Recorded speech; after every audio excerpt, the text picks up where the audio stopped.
Welcome to the Rise to the Challenge podcast. Joined today, he's a coach, author, motivational speaker, podcast host. It's Ari Gunzburg. How are you doing today, Ari? I'm doing great, Alex. Thanks a lot for having me on the show. Thank you. We're so excited to have you on the show to talk about your rise to the challenge. What we like to do with all of our guests is go right to the beginning. Talk about where you're from and what were you involved in growing up. All right, so I'm from Baltimore originally, and when I was 10 years old, I had this like really interesting, terrible, awful, crazy event that happened to me. I was out hiking in the woods with my rabbi. We were on like this field trip and everything, and some kids came like running up ahead to like get us, and there was, it's the 90s, so there weren't like other adults around. It was just like him, and like there was only 17 kids. It was like, not such a big deal, we'll go. And they're like, come on, he's hurt. I'm like, "Yeah, he's just joking, forget it, just completely ignore them. But there's after a few frantic shouts and like they're not going away and being like, haha, good joke, we were like, all right, maybe they're serious. And we went back and so we like go back to like where it's going on, and now all 17 of us are like shell shocked. We're in the woods. The rabbi's just like laying down, like he's the only adult that we know of for miles, and we're just kind of like, what do we do now? So it wasn't so long until we realized like it's time to go for help, and so 3 of us went one way, 7 kids went a different way, and 7 kids ended up staying behind with him. We like navigated our way out of the woods, which is a little bit of a wonderment that we were able to do that at 10 years old. And I'll tell you the secret. The secret is that somebody, if you want to be spiritual, I would say God personally, but other people would sit there and be like, well, it just happened. It was the way of the world. Wherever you want to put that, right? Somebody sat there and decided to have somebody standing at the edge of the woods that day playing the bagpipes in a kilt and everything. So, so we're like wandering around. We're like, how do we get out? Where do we go? Do we make a left? Do we make a right? And then all of a sudden we're like, wait, music. Oh, well, music, people. So we followed the music out of the forest. And I know the other 7 kids who were wandering around the forest got out of the forest a few minutes after we did. So I believe that they had the exact same thing happen. Like they were trying to figure out which way to go because they thought it was a different direction. And as you know, a lot of times, a lot of the trails crisscross. So I think that they also were like wandering around, trying to get out, knowing roughly the way to go. And then all of a sudden they hear music and they found their way out. Anyways, 2 of us brought one of these. So we see the guy playing the bagpipes. We see some buildings off in the distance. We run to the buildings, get some guys. We bring them back into the forest. One of them starts doing CPR immediately. The other one, gathers all of us up. And he's like, come on, let's go. And he brings us out of the forest. And so eventually, a little bit later that day, there are all 17 of us standing there. And this is like etched in my memory and stuff. We're all standing there. It's like we're around this tree. We're like shell shocked. We have no idea what's happening. The people from the school are there at that point. Our teacher from the year before, the principal, they're standing around talking hushed voices, won't look at us, won't talk to us, won't say anything, won't update us at all. And eventually, our teacher from the last year is like, just get in the van. And he's like, where do you live? And he just drove us home one at a time without saying anything. Without saying anything other than, how do I get to your house? And let me take you there. Once I was home, like my parents were like, well, what in the world happened?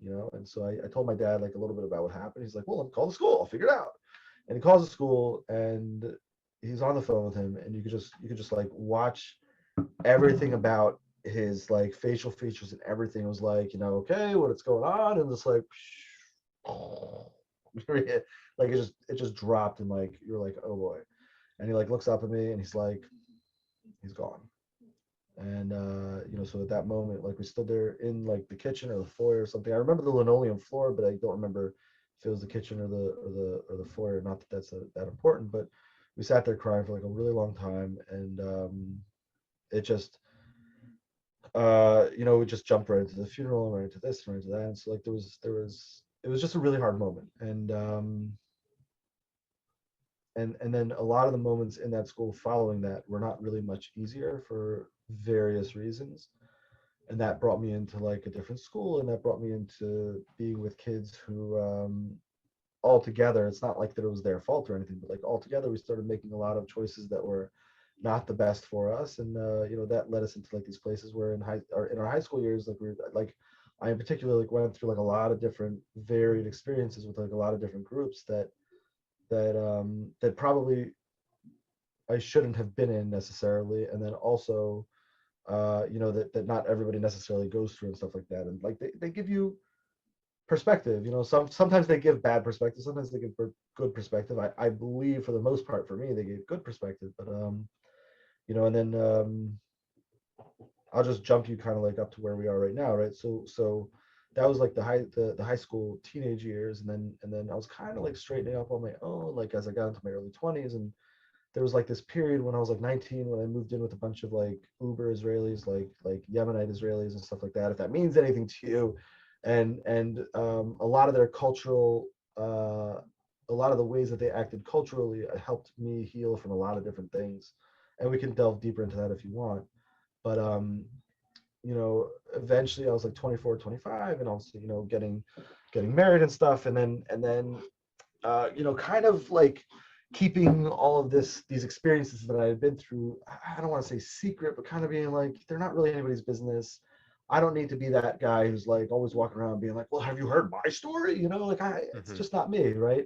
Necessarily. Well, maybe it is me, but uh, but like at some point in time, and there is a pinpoint on that, but I'm saying there was a point in time when I was like, wait, I did go through all this stuff. It was very difficult for me, and I there were things that I learned from it. On the one hand, maybe it should be private, but on the other hand, maybe I can help other people learn from the different experiences that I went through, the different mistakes that I made. And if I can help them learn from that, and if I can help them feel better and be overall better because of it, maybe it's not just that, maybe maybe I have a responsibility to go out there and kind of like share my story a little bit. And so after about 10 years or so of trying to be like, no, that's like, meaning like trying to separate myself from this other person who was there during my teenage years and like all that, and trying not to be the same person. Like I was like, you know what, maybe this is maybe it's okay to kind of like air my dirty laundry in front of people, not because I need everybody to know about my dirty laundry, but because anybody who goes through anything, there are lessons to be learned from it. And people who go through more stuff, there's more lessons to be learned from it. So if we're able, we're not always able to do it, and a lot of times we're not able to do it, but when we're able to learn the lessons from the people around us, that means that we don't have to go through those times, and we don't have to go through those really hard lessons. And honestly, it's that type of theme that I really truly attribute to saving my life from when I was a teenager. So like there's like this massive like impact that we can have on each other's lives when we share our story in certain ways. And so it took me about 10 years probably or so to realize that. But once I realized that, it was like, it's not just a if, it's really possibly a should. You should go do it. Before the event happened with the rabbi, did you like the outdoors, or was that the first kind of experience outdoors with a group exploring the wilderness? Well, wilderness is, it's not quite, but like exploring the outdoors, I was outdoors all day, every day, morning till night. Now, I don't know if that really means thick of the winter, like nowadays. Like I'm not necessarily nervous to go outside. Like I don't care. I'll go outside in any weather nowadays. Like I was just telling you before, like I had all my rain gear out because I was hiking in the woods in the rain earlier.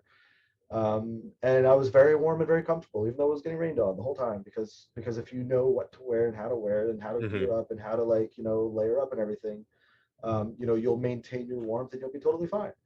Um, but no, I mean, I had a next door neighbor and we lived behind these, I call them woods, but like as a kid, they were massive. But like when you walk through there as an adult, you're like, all right, so it's like 200 feet this way, like 100 feet this, like whatever, maybe 400 feet this way and 100 feet this way. It was tiny, but like whatever. We spent all our time back there. We were back there all the time building forts and clubhouses and this. And there was an old gentleman who used to walk back and forth back there also, like that we became a little close with. He used to secretly, sneak out of his house to have a cigarette because his wife didn't know that he smoked, supposedly, right? And he was, I'm walking the dog for the fifth time today, like he'd walk the dog, smoke a cigarette. And we're like, we're little kids, we're like, can we pet the dog? He's like, yeah, pet the dog, whatever. So we like schmooze with him, we were a bunch of like little 8-year-old, 10-year-olds, whatever. He would like talk with us and everything. And when he finished the cigarette, like he would like, mask the smell with a butterscotch candy, because like that works, like, oh, I can't tell you smoked because you just had a butterscotch. Okay, great. But which is an interesting point that I think that I've noticed, in that like a lot of times like those long-term relationships sometimes work because they know and understand that like sometimes you just okay, you let it go, right? Like she Hmm. could have sat there and made it into a big deal, but it was like, okay, oh sure, you're not smoking. Whatever, you gotta tell yourself, all right, fine. You know. Um, but yeah, so we had spent years and years and years out in the woods and everything, and it was only much later that I realized that I think that I avoided the woods to a degree, not entirely, but to a degree based on that and everything. And once I had that realization, 4 or 5 years ago, I was like, okay, I should make a more concerted effort to go out, even though I did have this event that happened in the woods, and that makes me, not nervous, but that that's it's always in the back of the mind and stuff like that. But we all go through our things. Is there something that you learned about yourself or a set of skills that you gained that you didn't know you had with being outside? Uh, I'll take two angles to that one. Number one, I wanted to get it for a long time, probably since I'm like 17 or something, and it took me a long time to actually do it. But about 3 years ago or so, I went and I got my wilderness first responder, which is it's a medical certification for the great outdoors, for being in the middle of nowhere. That's just below EMT, um, which is a crazy certification because I can do lots of stuff if we're in the middle of nowhere and something happens that goes wrong, but I can do almost nothing for it. Like it's like, okay, somebody falls, okay, call 911 and I'll try CPR, and that's about it. So like it's just a weird certification. Like there is the wilderness EMT where you're also an EMT, and so like you could do all this wilderness protocol stuff in the middle of nowhere. You can do all this front country protocol stuff here, but like not with the woofer, not with we call it the woofer, the word's first responder, WFR, so it's shortened to woofer. That's one. The other one is the more time that I spend outside, and it holds true every single time that I forget about it or that I just kind of like leave it by the wayside. It rekindles, and I'm like, oh yeah, okay, no, that's actually true. Is that the outdoors is healing, and Hmm. and my true belief is that it's healing for everyone at all times. To what degree does somebody let it be healing to them? Okay, like we can have that discussion. And that's not to say the wilderness. That's to say the outdoors. Meaning, and there's studies. They're coming out with studies more and more that like just getting into some type of natural setting, and I'm not sure, but that might be as simple as going to the beach or going to like a place where you can park the car and there's trees in front of you, and that might be considered a natural setting. So like we're not talking about 10-day backpacking trip in the middle of like Utah where there's literally nobody around for miles. We're saying like even a small city park that has some trees and some grass like will probably be very healing for you. So it's like the outdoors, and like I haven't been out for a little while. I was just out a couple weeks ago, but it feels like a long time. And I went out today with a friend of mine, and we were like out there, and I had my goals that I was trying to achieve, and he was doing some geocaching and stuff like that, and we were out together, and like it was beautiful, and it's just like, oh my gosh, it's like every time I come out here, I remember like, oh wow, like the outdoors is just a healing place. Like we don't know it, but we need to be outdoors to help us kind of just file stuff away and make realizations, and it's just a place where like great things happen for the mind and for the body. So I urge people all the time, get outdoors. I can relate to that. Like you mentioned the outdoors. For me, the healing part is being on the water in a way. But that's if I don't live near a beach or a big lake body of water. So when I go and travel, I go to a beach usually or that kind of destination because I enjoy it. It's like rejuvenating the energy and things like that. But if I'm at home where I am, I can go to a small pond or a lake and I still get that same feeling, but I'm still outside enjoying the outdoors. But I think everyone can find something outdoors that they can find relaxing, healing, and things like that, and just enjoy instead of being inside. And maybe some people find the inside is perfectly fine for them, but those outdoors kind of people, they have their signature spot, their sanctuary that they go to. It's even the people who feel like the indoors is a safer place and they'd rather be there. I don't think they understand the level of uh, I mean, healing is a good word for it, but like the level of good things that happen to somebody physiologically, that meaning emotionally and physically, from being outdoors. And you mentioned that you like being around water. I would, I don't know, challenge or just make a suggestion, if I may be so bold. I just recently got an inflatable paddleboard, and it's fantastic. I'm saying I can go to almost any lake, almost anywhere. Now, of course, there's different rules. In some places, you need to get like a permit and whatever. But typically, you can find a place that doesn't really care about it, and you sit there and you show up. It fits into a very large backpack. You show up, you pull everything out, you pump it up, takes 10, 15 minutes, and you throw on your life vest or you strap it onto the front of it.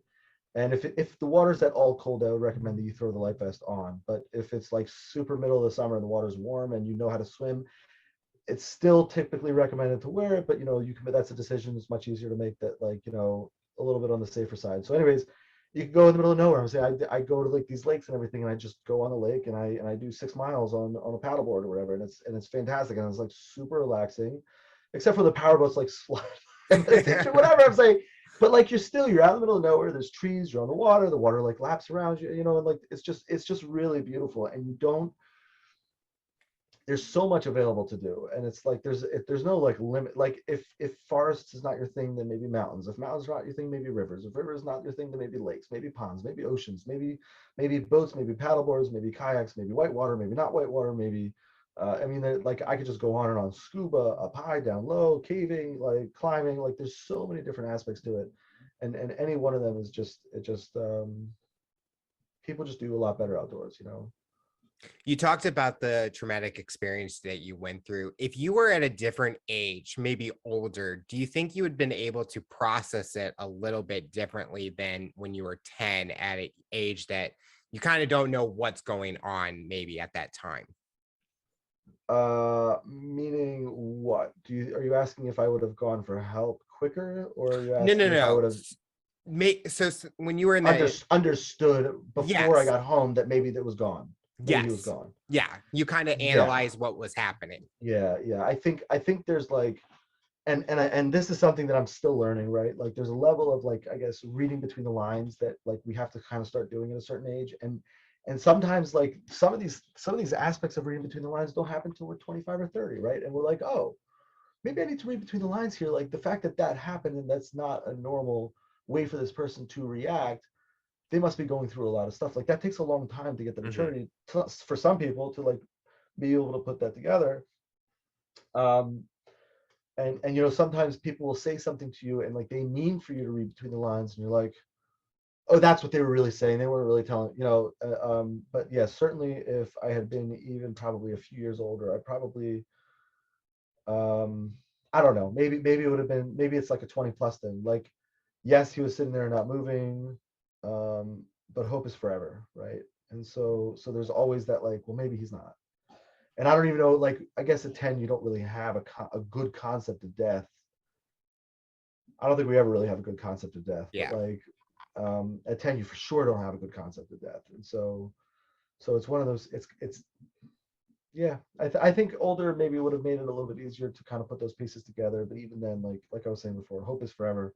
So even though the skin color was what, dark, what it was whatever, what it was, and that he stopped and he wasn't responding and he wasn't this, and like I yeah, I don't know. That's a tough one. You mentioned after that, when you went to like new school, new environment, that you kind of were getting involved into different things. If that traumatic experience didn't happen, do you feel your path would have taken you in that direction still? Or do you think those experiences helped you kind of grow and learn more about you in a way? Overall, kind of yes to the first part, but basically, like, here's the viewpoint that I have. Was it the specific event at 10 that did that caused me into this, that put me into the situations that I ended up in as a teenager? I don't think so. I think it was probably a catalyst, but it for sure was not the catalyst. I think a better way of putting the catalyst is more so the fact that in that school that I was in when that happened, I never really fit in, and so there was like a high, I don't know, there was a level of, I don't know if it got into, I don't know what the threshold levels are between making fun of and bullying. And some people are like, it's all bullying. And some people are like, maybe it's, not, I don't know. Um, Let other people figure that stuff out, like I don't need to go into that. But there was certainly a level of, I didn't fit in and the other kids made sure that I knew it. And there was a lot of periods of time there were periods of time where it was okay and I was kind of doing well, but like there were a lot of periods of time where I wasn't. And like I don't think it was the right school for me overall. That's where I ended up. That's okay. Like, things happen the way they happen because they're supposed to happen that way, and that's fine. But like looking back at it without being like, man, I wish I never had gone to the school, being like looking back at it, I don't think it was the right school for me. And so because of all that stuff that had happened, when I finally moved schools, I tried to be very deliberate in trying to like fit in with the kids who seemed to be the cool kids. And everybody's got their own definition of which kids are the cool kids. It's Mm-hmm. something that I've realized as I've gotten older, meaning to some kids, those aren't the cool kids, those are the cool kids, right? And to other kids, but so I worked very, very hard to like be a part of that crew, and so to like rekindle, because I had known some of them when I was younger, to like rekindle those old friendships. And like I was saying before, like it's not that it's their fault that I did the things that I did, because half of them didn't even do those things in the end, but like going into the path of like making friends with all these kids and trying to fit in and all this other stuff and everything certainly put me into other situations where I was. But I mean, you can look at almost anything and like kind of like pinpoint that there was an aspect of it. Like I was saying before, that listening to other people's stories is kind of what saved me. It probably saved my life at least a couple times. It's like when I was like 15, I ended up in Narcotics Anonymous meetings and Alcoholics Anonymous meetings, not because I was 15 and like hooked on drugs and 15 and hooked on booze.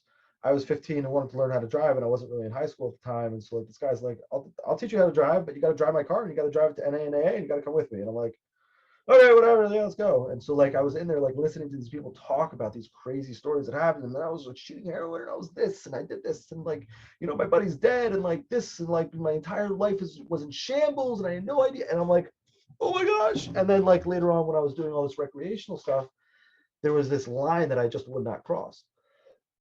Excuse me. And I knew guys who did cross it and girls who did cross it, and there's a number of them that aren't with us anymore. So it's like, was I a crazy enough person that maybe I would have crossed those lines? Yeah. Wild child does not begin to describe who I was at the time. And like I had this conversation with my mom like the past couple of years. I forget exactly when. She's like, I always wondered like, why didn't you ever like do just that much more and go off that deep end and everything? And I'm like, because and I was like, yeah, well, all this stuff happened when I was 15 and I heard all these stories. So when it came time where somebody might have been like, hey man, you got to try this, it's amazing, which I know somebody who did that to a guy who's not with us anymore, and was like, dude, you got to shoot up. And he's like, okay, yeah, why not? And he shoots up and he's like, oh, it's amazing. And I'm like, dude, you're a moron, but like he didn't go through those experiences and stuff, so like he just OD'd like 6 months or a year ago or something like that. And that's I don't know. Those are those like very, very hard or impossible to come back from mistakes. Did your parents have any idea that you were going and doing those things at the time? At times, yeah, going and doing what things? I'm saying, yeah, I don't know if they knew everything. I don't know if they knew all the details. There's certainly some times when maybe I was like in the middle of doing certain things and like I don't think they picked up on it. But something that I've realized also is that like, as slick as I may have thought that I was at the time, like I'm an adult. I know what all this stuff looks like. So I see kids nowadays that are like that and everything. And they might be like, yeah, no, I'm slick. Nobody can tell that I'm high. And I'm like, dude, I knew you were high from like 20 feet away, so I don't know like what level of it was like, we're just gonna let it go and like not ignore it. And what level was it like naivety of like, I just don't know that it's happening. So not that it matters that much. I'm saying like there were those periods of truth telling where I, was upfront and explained and so there was like levels of like back and forth and everything. There were like levels of like understanding the things that I was doing, or a level of them that they had a decent idea of what was going on at times.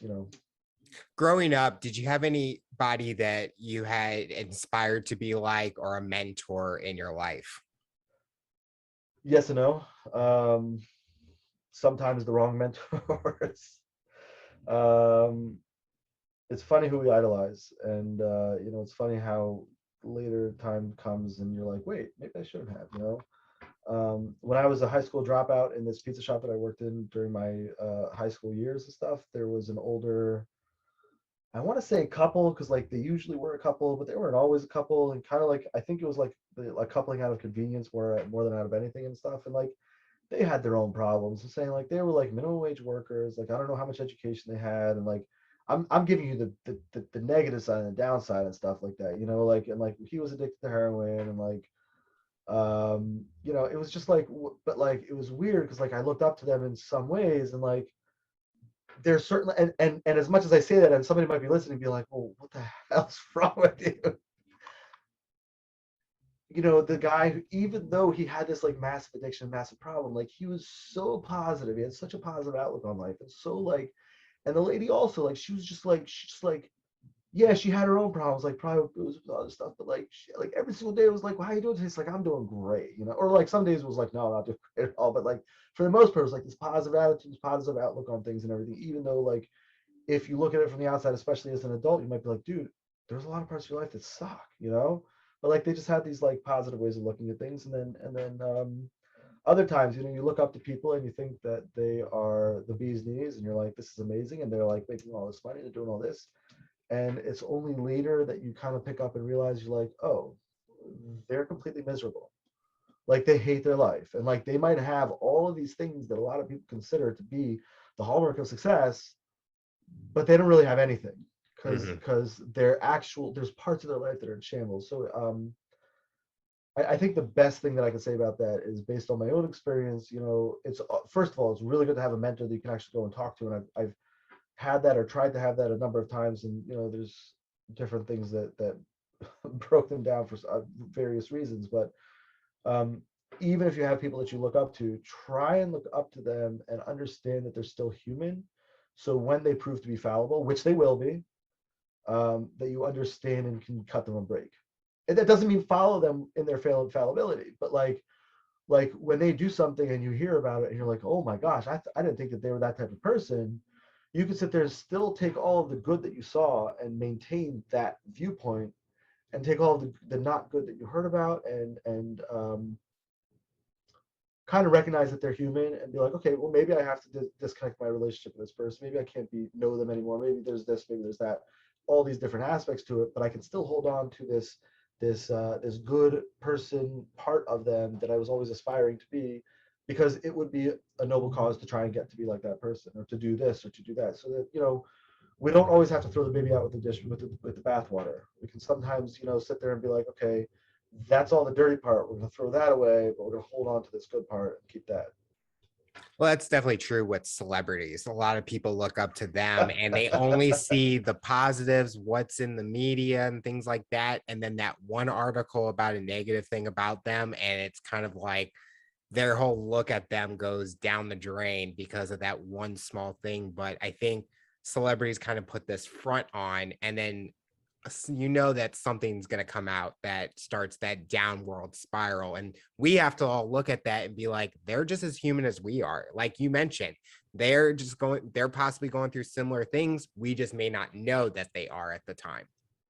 Yeah, no, 100%. And like, there's very vulgar ways of saying it, which I'm not gonna share exactly with your audience and everything. But it's like, I think what do people say? Something like everybody's smells. You know, like it's not like everybody's human, you know, like everybody's got their own garbage to deal with and it all smells. And, you know, so just because some people are better at hiding it than others, or just because people have cameras following them around all the time, they're worse at hiding it than others. I'm saying, look, you know what? We've all got our stuff that like, you know, we're struggling with, that we're doing, that we're trying to be better with, that we're this and whatever. And a lot of us, if we had camera crews following us around and everything, we'd be like, oh my gosh, like I cannot believe the whole world knows about that. And so like, we're all human, you know. Yep. Just focus on being the best that you can, and focus on being better than you were yesterday. That's a big part of it, you know. Did you have a dream job, something that you wanted to do as a career? When Well, usually we're asked at different ages, what's that dream job that we're wanting? You did mention that you were a high school dropout. So before then, did you have something, and did it kind of change what direction you went in when you started going a different path? okay, so I'll tell you a couple things. So first of all, when I was a kid, like 5 to 10 or 4 to 11 or whatever the numbers are, I love, maybe it was until a little bit later, but I loved Lego like tons. And so like there was a time, I think it was brief, but there was a time when I was like, I'm gonna be like a Lego designer, engineer person who comes up with the whole Lego things to like build. And I actually wrote them a letter as such, and I did not save the response. Sorry, excuse me, I have something in my throat. I wrote them a letter as such, and I was like, yeah, I really want to be a part of your team. Again, I was a kid, so like it wasn't this polished or anything, but like it was like, I want to be a part of your team. I want to help you design stuff. I could do it. Just let me. I think I just wanted them to send me free Lego sets, you know, cheapest labor ever, you know. But they were kind of like, you know, just sent me like a form, you know, oh yeah, thanks so much for your interest and blah blah blah. But no, it's something like that. I didn't save it. Maybe I should have, but whatever. Um, and then the one thing that I can say that like really since a young age that I think that there's always been this like bounce back and forth to it, and I don't understand necessarily the why in the sense that like I can't pinpoint and be like that's why I want to do it. But since I'm like 4 or 5 or 6 years old or something, I've always wanted to be a writer. Um, in the sense that when I was like 5 years old, I remember working on like the old WordPerfect before Microsoft Word ever was a thing, and like we moved, you know, and it was just like a blue screen and letters. So, like you didn't have like the WYSIWYG type situation where you would like lay out the page and stuff. And I remember writing a book, although again I don't have it. And I wrote like it was probably like a kid's book, and I like probably like printed it out, so like and like you know drew pictures on the pages and stuff. And I wish I had it, but I don't.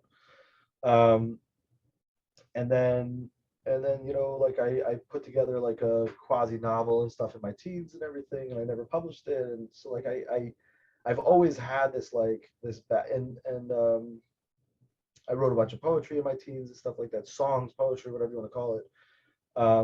Some of which are actually I think, if I may say so myself, pretty good, although you know I have to look at it with a more critical eye like now and with an adult brain, but I think they were pretty good. But anyways, you know, I think there's always been this level of wanting to be a writer. If I had to like pinpoint one thing that's got a common theme throughout my life, it would have to be writing.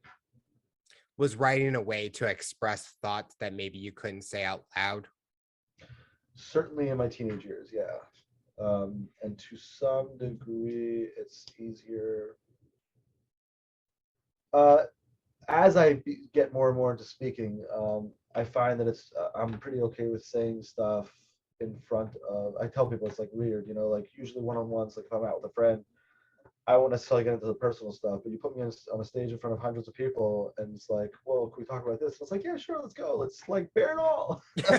Not physically, you know, just like verbally, just like, yeah, I'll just tell this whole story. And like I would never tell it to like well, I mean, again, like podcasts is like a similar thing. Even though there are hundreds of people in the room, they're like, you know, that there's potentially hundreds or thousands or tens of thousands of people who are going to listen to it. But um, like, I don't know what it is. Like, I get up on stage in front of people, and I'm like, yeah, I don't care. Let's talk about it. You know?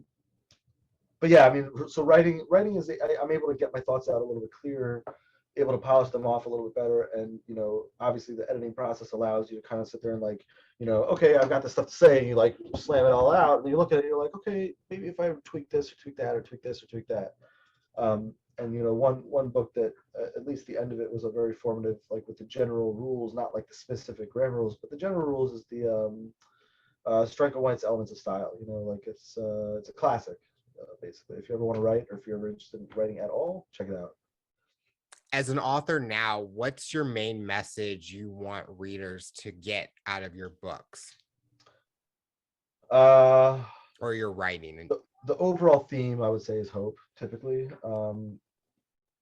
you know, so I have a few kids books out, and one of them is kind of just goofing off, but the other 1, 2, 3, and then we're working on another one now. The other 4 of them are, I would say, the underlying themes. I mean, they're not. That's not what the book is about, but I would say the underlying theme is hope.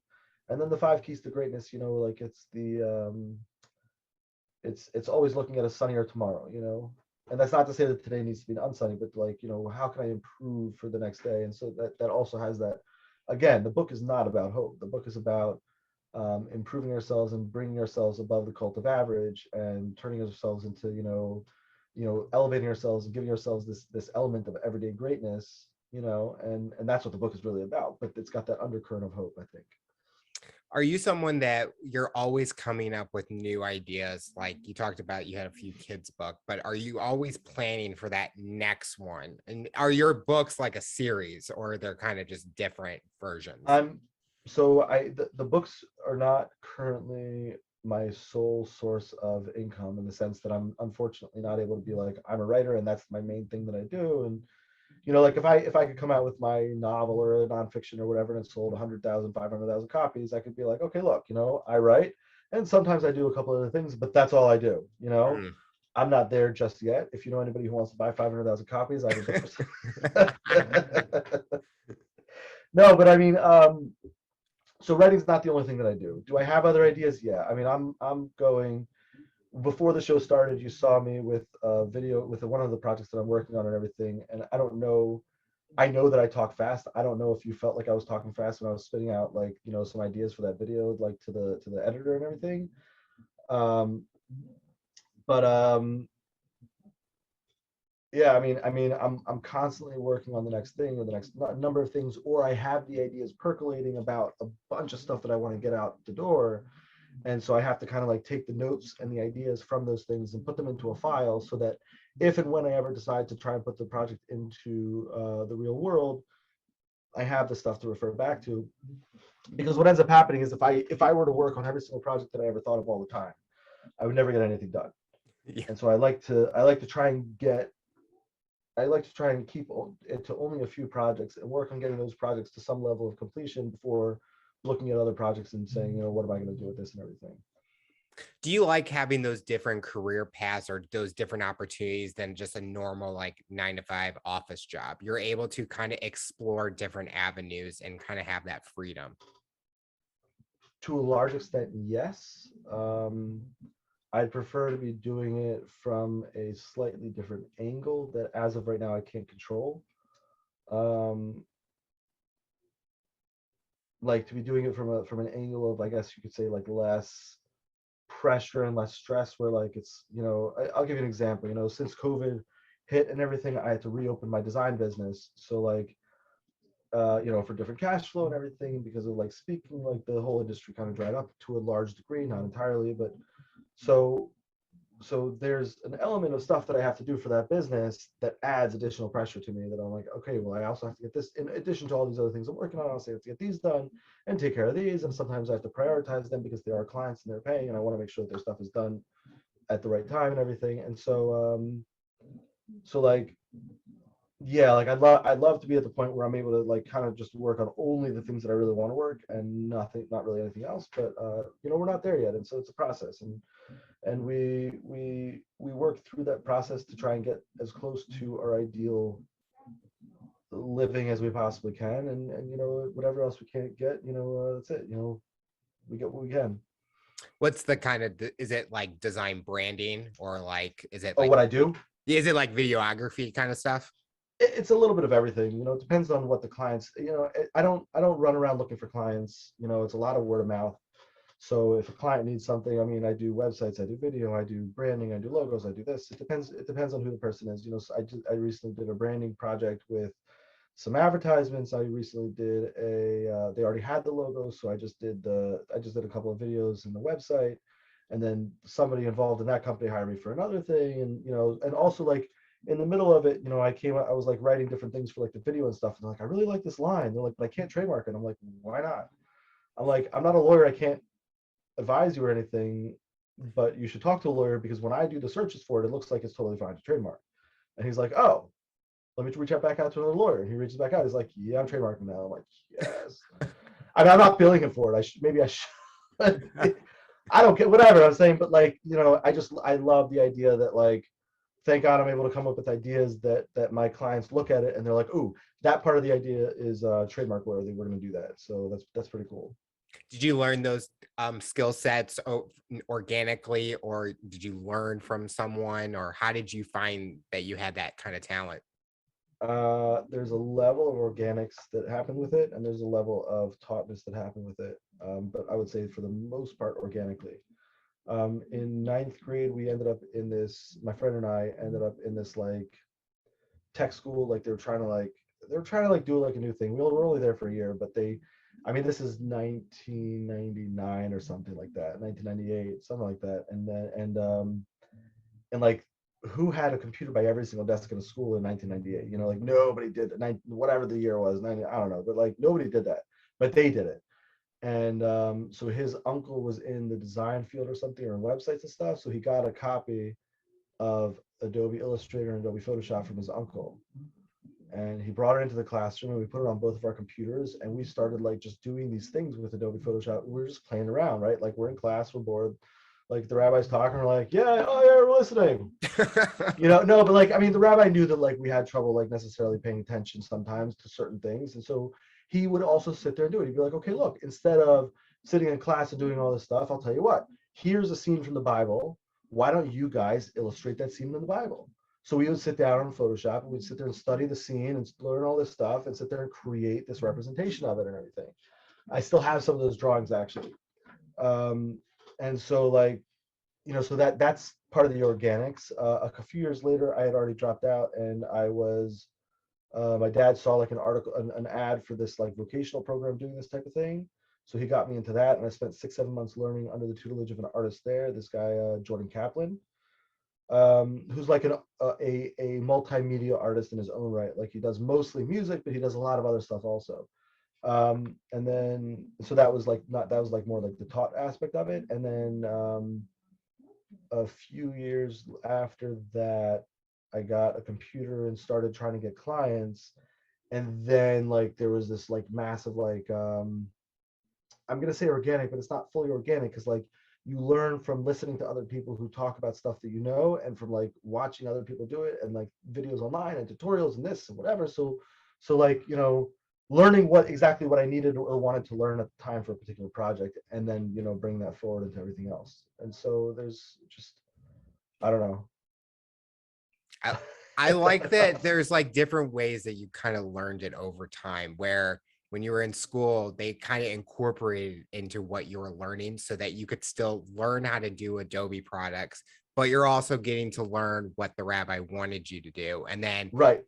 And I think that's so good. And I think a lot of schools should do that, because kids have talents that they want to explore, but maybe schools aren't offering that, and they just got to be able to put it all together, and then they can see these kids grow and they follow their passions that they have. So there are some schools that I think that do stuff like that, but it's interesting because there's actually this exchange in the Talmud, and I forget exactly where, but these two like friends are like with their rabbi, and so the rabbi's like, great, what do you guys want to learn? And so, and again, it's been so long since I saw it inside that I forget the specifics, but one of them, Simon, he's like, I want to learn this, and Levi's like, I want to learn this. And so the rabbi sits there and looks at them. He's like, okay, well, look, you know, I forget if which way it was, but I think he was like, in the order of the Bible, this one comes first, so we're going to learn this. And he was like, but didn't you tell us that we need to only learn what we actually want to learn, and otherwise we're not going to be able to remember it or learn it or anything or pay attention to it, basically? And he's like, yeah, I did say it. You're right. You go learn what you want to learn, and we're going to learn this. You know? So like, we're talking 2,000, 3,000 years ago, people are already recognizing that like, if you're not interested in the subject matter that's being taught, it's going to be really hard to learn. Yeah. And there's different ways of being interested, right? Like, there are things that I'm doing that I'm not necessarily interested in exactly what they're teaching me, but I'm interested in, let's say, the whole program and what it's teaching me. And so therefore, even though this particular part is like, yeah, I don't really care, I know that it's part of the larger program. I'm like, okay, I'm going to focus on what I'm learning over here because I need to for the larger program. But when like you put a kid in school and you're like, well, you have to learn this because like, why? You know, like, because you have to. It's like, it's a really hard conversation. You know, like I just saw a meme the other day. You know, our teachers always told us it's not like you're gonna walk around with a calculator in your pocket. We show them. I love that meme. Yeah. When you're doing speaking gigs and you're telling your story or whatever the topic that you're talking about, what is kind of the reaction that the listeners or people that are watching you are getting, or that they tell you from when you're speaking? I speak on a few topics, so you get all ranges. You know, if I had my druthers, if I had like, you know, the perfect moment, and it's, you know, sometimes things fall a little bit more flat than others. If I had the perfect delivery or whatever, you know, and everything's going really, really well, what I'm really hoping for, and it's not because I'm like sadistic or anything, what we're really hoping for is like a full range of emotions from like from periods of like feeling so sad that they're either crying or want to cry to feeling so happy that they are feeling, you know, the joy and whatever's going on, and that they're also like that there's also great points of like real good belly laughter. It's not that I want to make people cry, but overall I think that we can have the greatest effect on others' lives when we're able to bring them into that moment of true emotion. And you know, laughter is the best medicine, crying is also a good medicine, and like there's all these aspects. I mean, so I was speaking one time at a women's prison, and I did a double header, so but it was two different speeches, but it was a double header, so I spoke one after the other. And they like offered, I forget exactly how they split it up, but they offered one set of women, only like a smaller subset of the women for one particular speech, and then they opened it up to the entire population for the other speech. And some of the women stuck around for both speeches, and like they were just telling me, they were like, you know, oh, you know, some of them were like bawling in the middle of it, and they were like crying, and they're like laughing, you know, like so like we hit a lot of those ranges of emotion and everything. And not every speech that I'm giving am I really hitting those sad parts that like that there should have even been crying. So if you've ever been to a speech, you're like, but I didn't cry, like that's, you know, there's only some of the speeches where we're getting into those really sad stories that like we're hoping that, not hoping, but like that maybe that's the emotion that's being evoked. um but I would love to always, I do love always to hear when people feel like the speech was thought provoking, and that it gives them a new perspective on life, that they're able to now think about things in a new different way, and that you know, overall hopefully for the better, you know. That they sit there and they're like, well, now you just gave me new tools and new ways to think about things that now I can hopefully bring into my life and improve it and turn it into something bigger and better. So, what does the future look like for you? What are you hoping to accomplish in the next few years, personally and professionally? Great question. I'll start with, I'm not a prophet, so I have no idea. Um, what I really would like to be able to bring myself to be is like, and this is like this whole project that I'm working on right now. One of the things is that I'm trying to develop a whole system and programs and everything else, that if I can get everything to land right, I would like to have a flourishing business that is offering a really solid set of coaching programs, like coaching packages. So it's not like I'm, you know, doing like typical coach stuff, but like that it's more like, okay, look, here's what I could do for you and here's how much it costs. No problem. That's the coaching aspect of it. And then the speaking aspect of it with, you know, a healthy level of book writing as well. So it's kind of like they all work together. And it's like Mhm. this really cool system, because it's like people might come across a book and then be interested in coaching or not, or come across another book and then maybe they'll be interested in having me come and speak for their company, or they're like on the board of a conference and they're like, look, I read this book by this guy, it was really cool, why don't we bring him in, you know. So like they're kind of like everything's kind of like working really really well and synergistically with each other. um, and it's not to sit there and say that like I need people to sit there and read my book and become a coaching client, because that's not what I'm looking for. I'm looking to develop a set of products that each person can take and use the best way possible for them.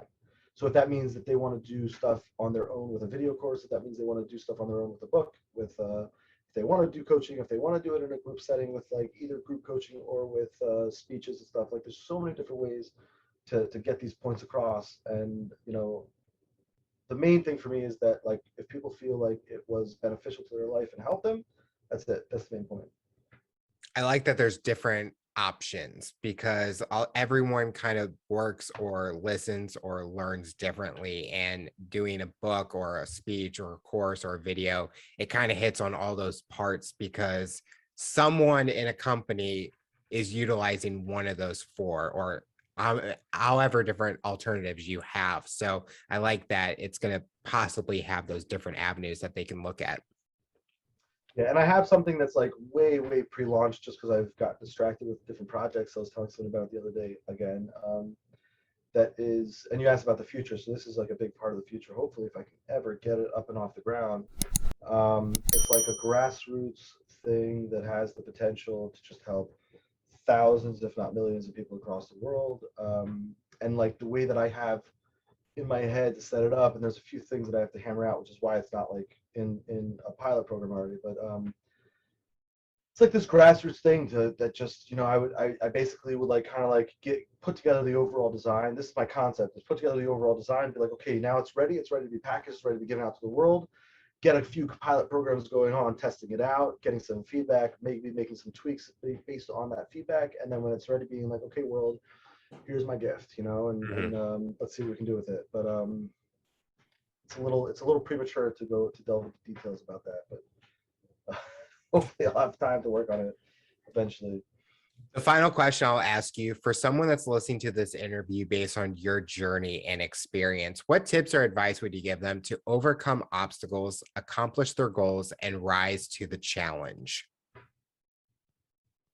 The two biggest tips that I typically would talk about for something like that is, just maintain persistence, maintain your tenacity, maintain your hold on your vision of what you want to do, and see it through. Because a lot of times the reason why we don't end up with different gifts from different people is because they don't believe in it, or they stop believing in it, I think is really the bigger way to put it, right? They believe in it for a little bit, they get in 20%, and they lose that tenacity and they stop.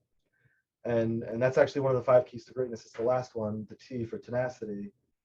You just got to keep at it, and it's really hard sometimes, and it's like so hard sometimes that like it's impossible sometimes, and it's okay to table it for a little bit and come back to it, but between you and me, it's not so okay to just give up on it. In some situations it's okay to give up on it. That's not to say this is never an end all be all, it's always situational, but that's one thing, is persistence and tenacity, and the other one is hope. It's like, and it's closely related to that. The more that you're able to hold on to excuse me, the hope for a better tomorrow, and the hope for better things, and the idea that things could be different, the idea that things could change, the idea that something could happen and everything, the better you are able to get yourself into a mindset or an ability to be able to do those things. And without that hope, like, there's so little as possible without hope. Well, Ari, I want to thank you so much for coming on the show and talking about your rise to the challenge. You're inspiring so many people, and we're excited to see what the future looks like for you. Absolutely. I really appreciate you having me on the show. Thank you so much.